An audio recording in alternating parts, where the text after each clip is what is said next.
주 안에서 사랑합니다. 네, 할렐루야 찬양대 찬양 우리 하나님께서 기쁘게 받으신 줄로 믿습니다. 오늘 하나님께서 우리의 섬김과 또 찬양을 기쁘게 받으시고 하늘의 문을 여시고 놀라운 은혜로 우리에게 부어 주실 줄 믿습니다.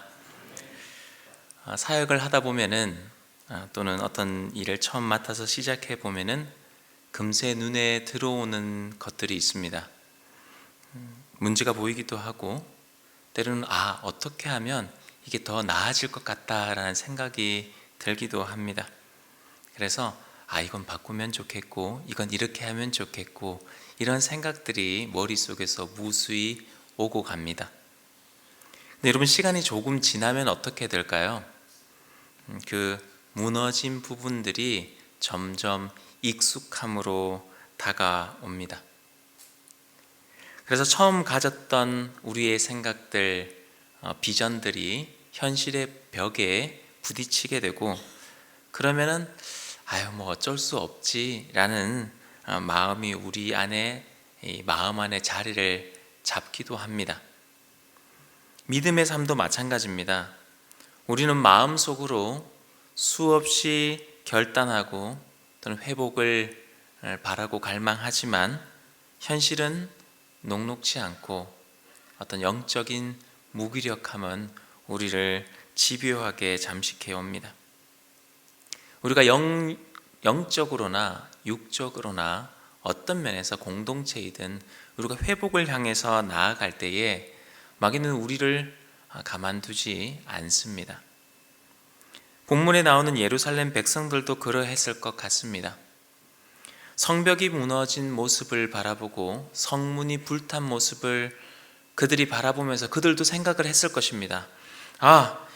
우리가 지금 고쳐야 돼. 우리가 다시 증축하고 우리가 다시 만들어야 돼. 성문을 다시 만들어야 돼. 그들은 이런 생각들을 다 하면서 또 누군가는 비전을 선포하기도 했을 것입니다.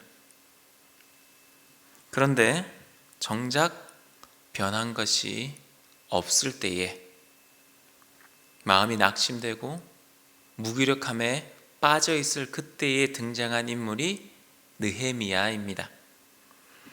그는 사실 특별한 정치가도 건축가도 아니었습니다.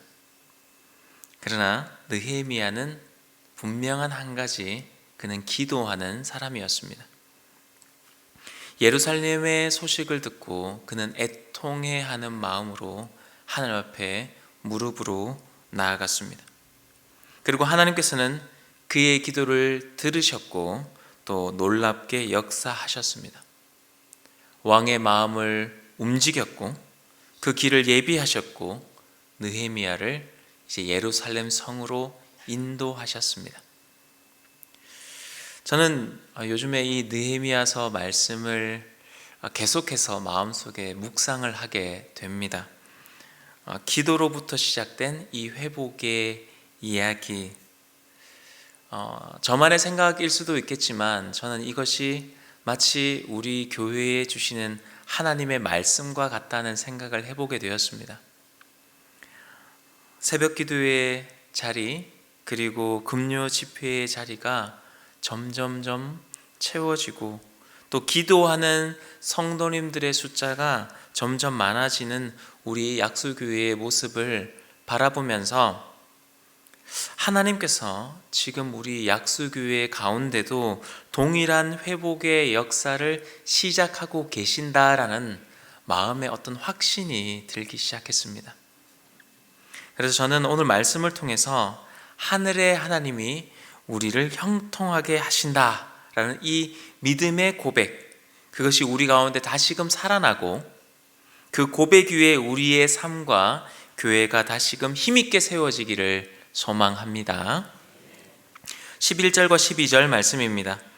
내가 예루살렘에 이르러 머무른 지 사흘 만에 내 하나님께서 예루살렘을 위해 무엇을 할 것인지 내 마음에 주신 것을 내가 아무에게도 말하지 아니하고 밤에 일어나 몇몇 사람과 함께 나갈새 내가 탄 짐승 외에는 다른 짐승이 없더라. 느헤미야는 이제 예루살렘에 도착을 했습니다. 도착을 했는데 그 바로 행동의 일을 사실은 계획을 아주 철저하고 많이 세워둔 사람이기 때문에 바로 행동할 거라고 생각을 했지만 느헤미야는 바로 행동하지 않습니다. 느헤미야는 왕의 지원도 받았고 하나님의 선하신 손이 함께 하신다는 확신도 있었습니다. 그러나 그는 성급하게 행동하지 않았습니다. 먼저 3일 동안 조용히 머물렀고 밤중에 성벽을 돌아보았습니다. 본문을 보면서 궁금한 점이 생깁니다. 왜 아무에게도 말하지 않고 왜 한밤중에 돌아봤을까? 사실 지금 이 장소는 정치적으로 매우 민감한 곳이었습니다. 우리가 11절부터 살펴보고 있지만 그 바로 앞절인 10절에 보면은 산발락과 도비야가 등장을 하고 이 산발락과 도비야가 느헤미야가 예루살렘 성벽을 재건한다는 소식을 듣고 상당히 불편해했다는 내용이 등장을 합니다. 이 산발락과 도비야는 바벨론 시대 이후에 그 지역 권력을 탁 장악을 해서 이스라엘의 이 무너진 현실을 이용해서 자기의 이익을 추구하던 사람들이었습니다. 그런데 이들이 만약 예루살렘 성벽이 재건이 되고 성문이 정확하게 또 그들을 보호할 수 있는 장치가 되어버리면은, 그래서 예루살렘이 안정적으로 돌아가고 투명하게 돌아가기 시작하면은 그들의 영향력은 줄어들고 자기들만의 이익의 구조가 이제는 다 드러나기 때문에 무너지게 됩니다. 그래서 이 산발락과 도비야가 아주 거칠게 반응할 것이란 것을 느헤미야는 이미 알고 있었기 때문에 성급하게 말하지 않고 조용히 움직였던 것입니다. 여러분, 느헤미야는 기도하는 사람이지만 기도만 하고 있지는 않았습니다. 왕 앞에서 철저하게 기도하며 준비하고 계획된 것들을 말했습니다. 그리고 지역의 권력자들의 그 권력 구도를 이해하고 경계했고, 또한 하나님의 뜻을 이루기 위하여 현실을 정확하게 바라보고 있던 리더였습니다. 그렇게 느헤미야는 무너진 성벽을 따라 걸으며 무너져 있는 그 현실을 자기 눈으로 직접 확인했습니다. 들은 바와 같이 성벽은 무너져 있었고 성문은 불타 있었습니다.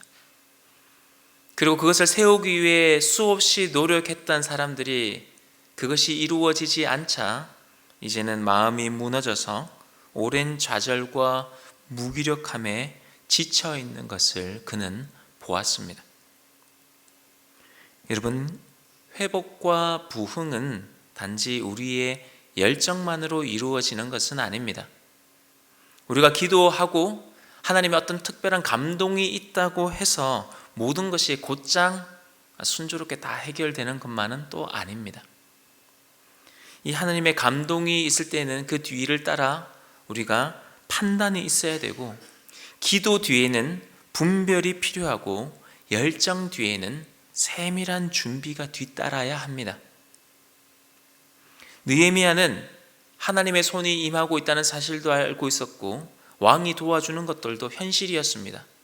그러나 그 모든 것들 가운데서도 상황을 정확하게 판단했고 말씀으로 방향을 잡았습니다.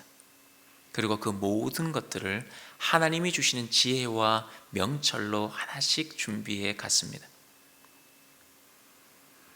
그리고 때가 이를 때까지 머물렀다가 드디어 느헤미야가 입을 엽니다. 자, 17절 상반절 말씀입니다. 후에 그들에게 이르기를 우리가 당한 공경을 너희도 보고 있는 바라.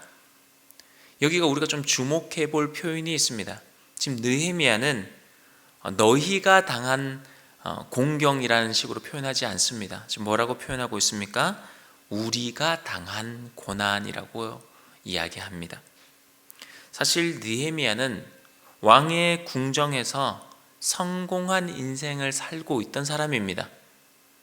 무너진 성벽과 성문 그곳에서 살고 있던 사람이 아니었습니다.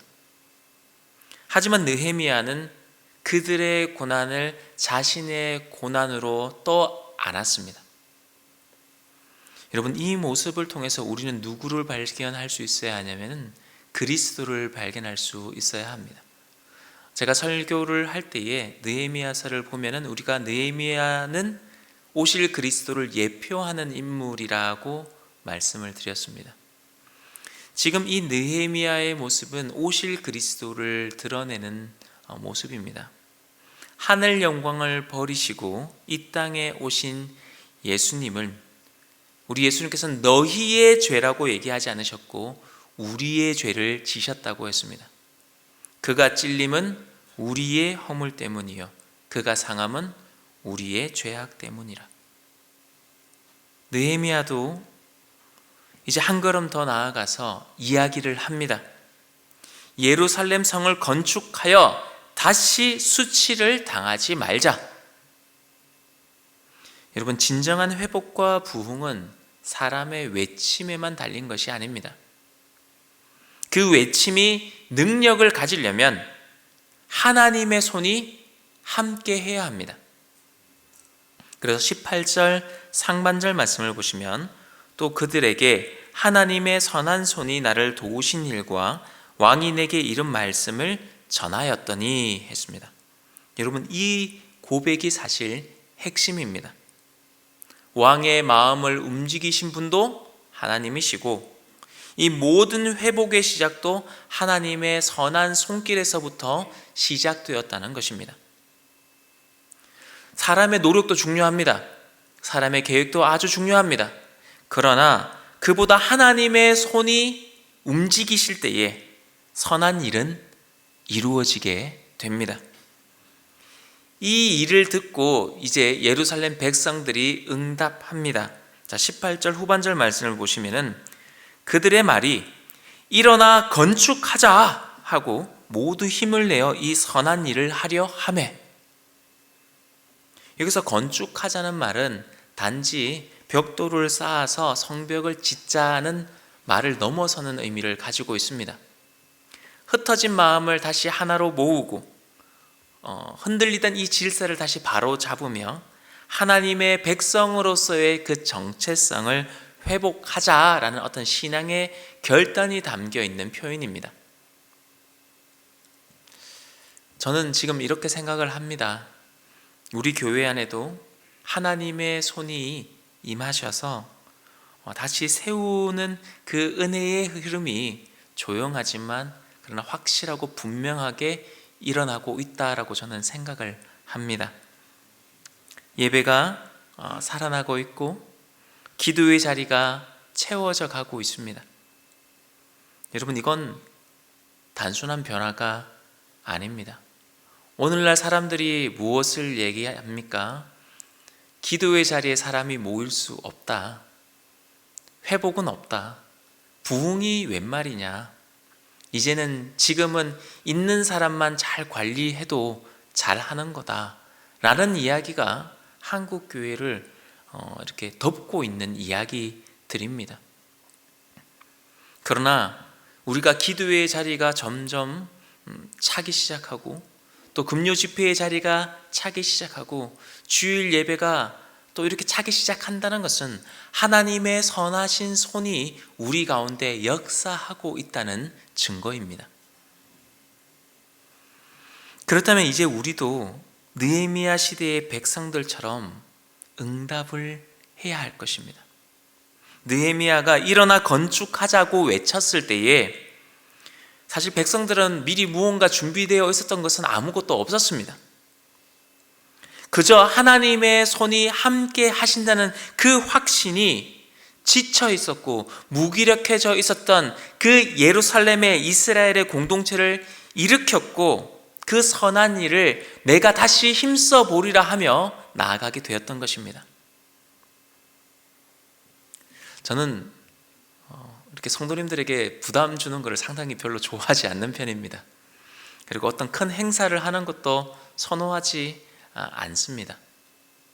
그저 제가 여러분들에게 말씀을 드리고 싶은 것은 이 변화의 흐름 속에서 하나님의 선하신 손이 우리 가운데 역사하고 계심을 여러분들이 보고 함께 느껴보고 이 선한 일에 우리가 동참해 보자고 말씀을 드리는 겁니다.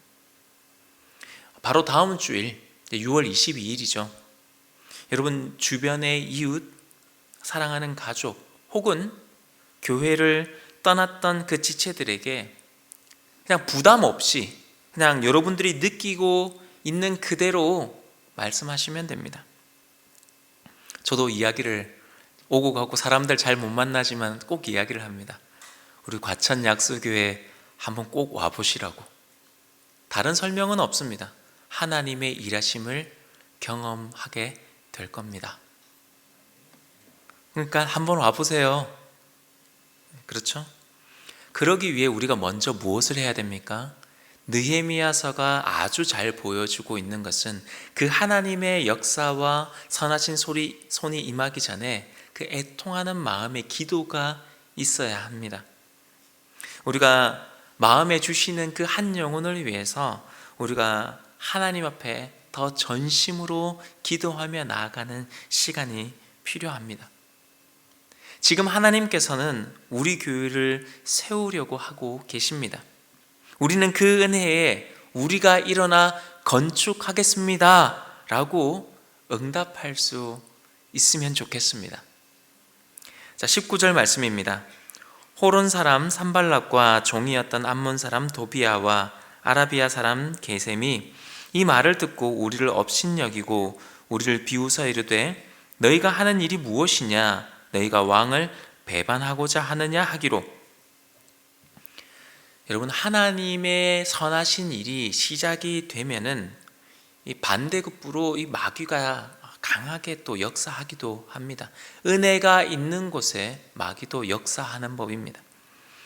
회복의 시작이 되면은 이 어두움이 요동칩니다. 느헤미야가 성을 건축하고자 이렇게 힘을 쓰고 외치면서 예루살렘 성을 건축하자고 이 백성들에게 외치는 그 순간 곧바로 조롱과 비난과 모함이 옵니다. 여러분, 여기에 나오는 산발랏, 도비야, 세겜이란 인물은 그저 단순한 불만 세력이 아닙니다. 유다 지역을 장악하고 있던 실세들이었습니다. 오랫동안 이 무너져 있는 성과 지쳐 있는 백성들을 이용해서 자기 배를 불리고 있던, 그렇게 기득권을 유지하고 있던 자였습니다. 하지만 성벽이 세워지고 성문이 다시 건축이 되고 이스라엘이 회복이 되면은 그들의 시스템은 무너지고 통제하던 권한은 사라집니다. 그렇기 때문에 느헤미야를 비난하고 모함하며 흔든 것입니다. 그러나 여러분, 하나님의 손이 임하시면, 하나님의 그 영광의 빛이 비춰지면은 진리가 드러나고 숨겨져 있던 불의는 그 빛 앞에 남김없이 다 드러나게 되어 있습니다. 그들의 왜곡된 말들, 조작되어 있던 것들, 자기 이익을 위해 감춰놓았던 그 모든 구조들은 이제 성벽이 세워지는 순간부터 무너지기 시작합니다. 여러분, 그러기에 이 회복이라는 것은 단지 성을 짓는 일이 아닙니다. 빛과 어둠이 충돌하는 치열한 영적 전쟁입니다. 여러분, 하나님의 일이 시작이 되면은 이렇게 일들이 따라오게 됩니다. 그래서 여러분들, 진짜 회복과 진짜 부흥이, 이것을 우리가 검증하려면은 마귀가 싫어한다는 사실을 우리가 알아야 됩니다. 그래서 이게 진짜 부흥과 회복으로 연결되면은 마귀는 일을 하게 됩니다. 그걸 통해 우리는 역설적으로 하나님의 일하심을 확인하게 될 때도 있습니다. 그렇게 느헤미야는 처음부터 조심조심 나아갑니다. 3일 동안 기다렸고 밤에 조용히 성벽을 돌았고 믿을 수 있는 소수와 함께 움직였습니다. 사람을 세우고 흐름을 살피고 기도하며 때를 준비했습니다. 철저히 준비했지만 여러분, 이것보다 더 중요한 것이 하나 있습니다. 그것이 무엇이냐? 20절 말씀에 하늘의 하나님이 우리를 형통하게 하시리니. 아멘. 여러분, 이 형통함은 사람의 계획과 어떠함에 달린 것이 아닙니다. 하나님이 함께 하셔야, 하나님의 선하신 손이 함께 하셔야 일이 형통하게 열려지는 것입니다. 느헤미야는 하나님의 손이 함께 하신다, 하나님의 함께 하시기에 형통할 것이다 라는 믿음의 확신도 가지고 있었고, 그 스스로의 주도 면밀한 계획도 있었습니다. 그 때문에 그 어떤 위협과 모함 속에서도 흔들리지 않고 이 사역을 방향을 잃지 않고 나아갈 수 있었던 것입니다. 그리고 그들의 모함 가운데 느헤미야는 이 한마디로 선을 긋습니다. 너희에게는 예루살렘에서 아무 기업도 없고 권리도 없고 명예도 없느니라. 사랑하는 성도 여러분, 하나님의 손이 역사하시는 자리에는 사실 모든 사람이 다 동참하는 것은 아닙니다. 하나님의 마음을 품은 사람들, 선한 일에 기꺼이 동참할 사람들을 통해 하나님께서 역사하시는 것입니다.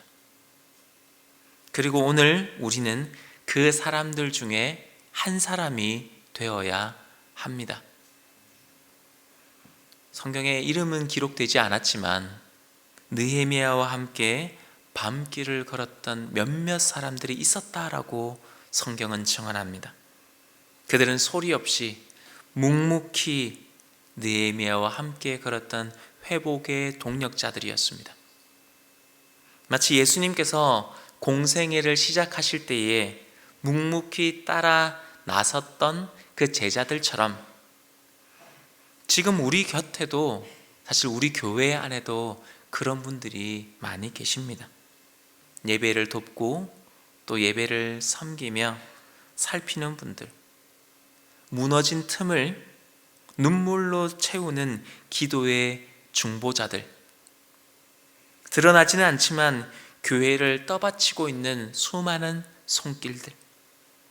제가 다 언급할 수는 없지만 때로는 주방에서, 때로는 주차장에서, 또 아이들과 눈높이를 맞추며 복음을 전하기 위해 고군분투하는 우리 교사분들, 아무도 모르게 교회 구석구석을 돌보며 자리를 지키는 섬김의 손길들이 있습니다.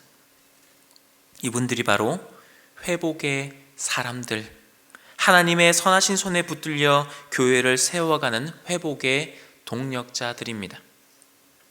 하나님의 손이 움직이면 회복은 반드시 일어납니다.